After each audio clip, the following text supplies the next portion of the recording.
យកស្អីដែរយកស្អីក៏នឹងទូរស័ព្ទ13ប្រូ បងណែចេញមកពីណាណា ខ្ញុំចេញមកពីបន្ទប់ខ្ញុំដឹងមកថតរូបគេឲ្យថតរូបការងារហើយខ្ញុំមិនដឹងស្គាល់វាជិះមកថតមកថាមានរលបានស្អីក៏វាអត់កបោបលុយវាណាគ្នាវាબેនេះ ស្អីអីផង ស្រីពីរប្រុសមួយ ស្អីពីរប្រមួយ ហើយគ្នាវាអត់ប្រហែលនោះវារត់ម៉ូតូ12នាក់ទៀត អូវាឲ្យមើលចឹង ចាឲ្យវាចាប់ឡើងខ្ញុំដាក់ឡើងនៅម៉ូតូហើយខ្ញុំទៅចាប់ទៅណៃ ចាប់ពីណាមក ពីមកផ្សារពីមករកចាក់អាមេរិកកាំង ពេលដែលចាប់អនឡាញមានដឹងខ្លួនអីហ៎ ខ្ញុំក៏តែខ្ញុំមិនដឹងស្គាល់គ្នាខ្ញុំមិនខ្ញុំរ៉ាខ្ញុំមិនចាំទេបូជួយយក ចាំន័យថាគេដាក់ឆ្នាំអនឡាញចេញពីគេមកហើយឡើងដាក់ម៉ូតូ ចាវានិយាយពីថាវារកអត់ស្អីក៏ អីខ្លះអូនអីខ្លះអូន ខ្សែដៃ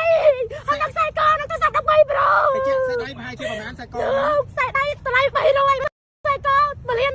60ចានឹងទូរស័ព្ទមួយខ្ញុំចានឹងមកធ្វើការតែមិនចូលធ្វើការគេយកអើយ ទៅមកដាក់ពាក្យការ ចានេះមកធ្វើអីគេធ្វើការស្អែកខ្ញុំមកធ្វើការទេ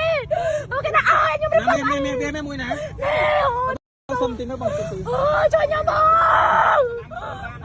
អូជួយខ្ញុំបងខ្ញុំអើយទៅមកធ្វើការបង អូនឯងមើលទៅដាក់ពាក្យប្រកាសសិនទុកបារម្ភមួយ ខ្ញុំអើយ ទុកមួយទៅដាក់ពាក្យប្រកាសអូនណាញៀមគេមកហើយប្រិមិត្តជីទីមេត្រីបើមានការផ្សាប់អាវបាស់ទៀតហើយខណៈដែលក្រុមទម្លាក់យោងបាទតែងតែដើរទម្លាក់យោងដើម្បីបាទយកបាទមាសបាទខ្លាញ់ដើម្បីមកដូរជាមួយនឹងមាសបាទរបស់បងអូនស្រីប៉ុណ្ណេះប្រិមិត្តហើយក៏បានជីកកិច្ចខ្លួននេះគឺជាបាទមាសប្រិមិត្តបាទខ្លាញ់បាទប្រិមិត្តនេះហើយដោយសារតែមុនពេលកាត់ហើយនេះគឺគាត់នៅផ្ទះហើយគាត់មកដាក់ពាក្យធ្វើការរោងចក្រប៉ុន្តែក៏ត្រូវបានក្រុមទម្លាក់យោងប្រិមិត្តនេះបាទធ្វើសកម្មភាពបាទដាក់ឆ្នាំរបស់គាត់ដឹកមកកន្លែងស្ងាត់ធ្វើបេតុងមួយកន្លែងនៅក្នុងមូលដ្ឋានខណ្ឌពោធិ៍សិនជ័យរួចក៏បានដាក់ឆ្នាំយកបាទសពព្រះគាត់អស់ពីខ្លួនប្រិមិត្តនេះហើយក៏កំពុងតែបង្កការចាប់អាយខ្លាំងមានទៀតតែម្ដងពីសំណាក់បងប្អូនប្រជាពលរដ្ឋដែលនៅទីតាំងកន្លែងកាត់ហើយខាងលើបាទប្រិមិត្តហើយនឹងឃើញដាក់មកហើយបងនេះឃើញពួកនឹងដាក់មកហើយអត់មានចាប់អារម្មណ៍ទេបងនៅលើបងហើយដល់លឺសូយខ្ញុំបានឃើញគាត់នឹងបងឃើញគាត់រត់មកនឹងដួល អូរត់មកដួលហ្នឹងបងនេះបាទហើយតាមការបញ្ជាក់ពីគាត់នោះគឺបាទខ្សែដៃខ្សែកហើយនឹងទូរស័ព្ទ13 Pro Max មួយគ្រឿងប្រិមិត្តអត់អីប្រិមិត្តហើយបងប្អូនមានលុយកាក់អីសុំម្នាក់ទីដើម្បីជួយគាត់ទេបងប្រិមិត្ត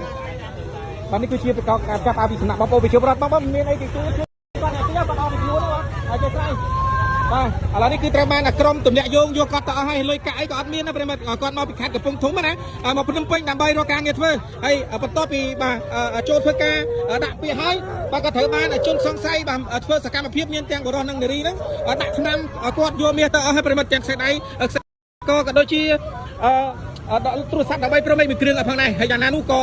ចូលរួមសោកស្ដាយផងហើយសូមឲ្យសមត្ថកិច្ចមានវិធានការទៅតាមផ្លូវច្បាប់ចំពោះករណី